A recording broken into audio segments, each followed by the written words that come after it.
नमस्कार मित्रांनो, the inner कोडमध्ये तुमचं मनापासून स्वागत आहे.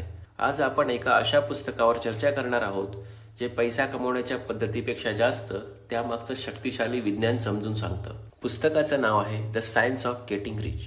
कधी तुम्हाला असं जाणवलंय का की पैसा, यश, संपन्नता काही लोकांना सहज मिळते तर काहींना किती कष्ट करून ते मिळत नाही. आपण दररोज पाहतो अनेक लोक वर्षानुवर्षे फक्त संघर्ष करत राहतात, तर काही जण साध्या गोष्टींमधून संपत्ती निर्माण करतात. मग या मागचं सिक्रेट नक्की काय आहे? हाच प्रश्न या पुस्तकाचा पाया आहे. जर हा विचार तुमच्या मनाला स्पर्श करत असेल तर नक्कीच लाईक करून ठेवा, कारण पुढे अजून खोल गोष्टी आपण समजून घेणार आहोत. लेखक सांगतात की श्रीमंत होणं ही फक्त नशिबाची किंवा नुसत्या मेहनतीची गोष्ट नाही, तर ते एक विज्ञान आहे. आणि जर आपण हे विज्ञान शिकलो तर कोणताही माणूस श्रीमंत होऊ शकतो. सुरुवातीला लेखक एक मूलभूत सत्य स्पष्ट करतात. ते म्हणतात या जगात एक फॉर्मलेस सबस्टन्स आहे, ज्याला आपण युनिव्हर्सल माइंड किंवा अदृश्य ऊर्जा म्हणतो. ही शक्ती प्रत्येक ठिकाणी आहे आणि आपल्या विचारांद्वारे आपण त्या शक्तीवर प्रभाव टाकू शकतो. जसं बीज पेरलं तर झाड उगवतं, तसंच आपण विचारांची बीजे पेरली तर त्यातून वास्तव तयार होतं. म्हणजेच आपण जे काही मनात सातत्याने पाहतो, विचार करतो आणि त्यावर विश्वास ठेवतो, तेच आपल्या जीवनात घडत असतं. इथेच लॉ ऑफ अट्रॅक्शनचं मूळ आहे. लेखक सांगतात की जर तुम्हाला श्रीमंत व्हायचं असेल तर तुम्हाला संपत्तीचं स्पष्ट चित्र मनात ठेवायला हवं. जसा फक्त मला पैसे हवेत एवढं अस्पष्ट नको, तर ते स्पेसिफिक असायला हवं. जसं नक्की किती पैसे, कशासाठी आणि कसं जीवन जगायचंय हे मनात नेमकं रंगवायला हवं. कारण जेव्हा विचार स्पष्ट होतो तेव्हा युनिव्हर्सला नेमकं कळतं की तुम्हाला नक्की काय हवं. पण फक्त कल्पना करणं पुरेसं नाही. या पुस्तकाचा दुसरा महत्वाचा धडा आहे acting in a certain way. म्हणजेच फक्त विचारांवर न थांबता प्रत्यक्ष कृती करायला हवी.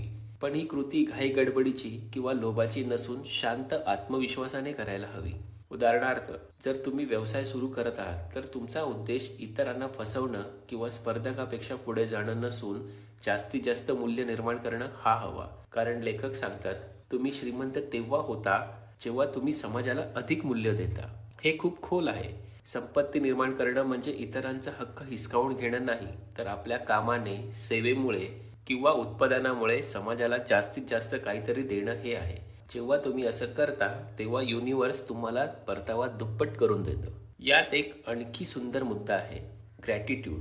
लेखक सांगतात की आभार मानणं ही सगळ्यात मोठी ऊर्जा आहे जी आपल्याला युनिव्हर्सशी जोडते. जेव्हा तुम्ही दररोज तुमच्याकडे आधीपासूनच जे काही आहे त्याबद्दल आभारी राहता तेव्हा तुम्ही सकारात्मक लहरीमध्ये जगता आणि त्या लहरी तुम्हाला आणखी संपत्ती, आणखी संधी आणि यशाकडे खेचतात. लेखक पुढे स्पष्ट करतात की श्रीमंती मिळवणं हे नैतिक कर्तव्य आहे आणि हे साध्य करण्यासाठी त्यांनी काही महत्त्वाचे स्टेप्स दिले आहेत.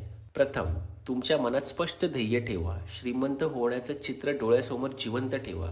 उदाहरणार्थ, तुम्हाला कसा व्यवसाय उभा करायचा आहे, कोणत्या प्रकारचं जीवन जगायचं आहे हे शक्य तितकं नेमकं रंगवा. दुसरं, त्या विचारावर अविचल विश्वास ठेवा. शंका किंवा भीती आली तर तुमचं लक्ष हे शक्य आहे यावर ठेवा.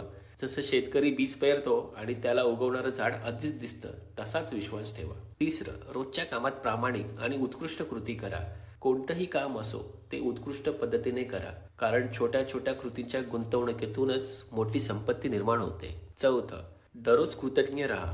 छोट्या छोट्या गोष्टींसाठी धन्यवाद म्हणा. यामुळे तुमचं मन सकारात्मक ऊर्जेशी जोडलं राहतं. पुस्तकात एक अत्यंत प्रभावी ओळ आहे, you must act now, you cannot act in the past and you cannot act in the future. The presence is the only time we have. याचा अर्थ, उद्यावर ढकलू नका, परफेक्शनाची वाट पाहू नका. आज जे तुमच्या हातात आहे ते सर्वोत्तम करा आणि तेच तुमच्या भविष्याची दारं उघडेल. या पुस्तकाचा सारांश एका वाक्यात सांगायचा तर संपत्ती म्हणजे नशिबाची गोष्ट नाही, तर विचार, विश्वास, कृती, कृतज्ञता हाच श्रीमंतीचा खरा विज्ञान आहे. हाच होता श्रीमंती मिळवण्यामागचं खरं विज्ञान. आणि जर तुम्हाला आजचं शिकलेलं खरंच उपयोगी वाटलं असेल तर नक्की कमेंटमध्ये सांगा. आणि अशा अजून आयुष्य बदलणाऱ्या गोष्टींसाठी सबस्क्राईब करून ठेवा, कारण पुढचा व्हिडिओ तुमच्या मनाचा दृष्टिकोन पूर्णपणे बदलून टाकेल.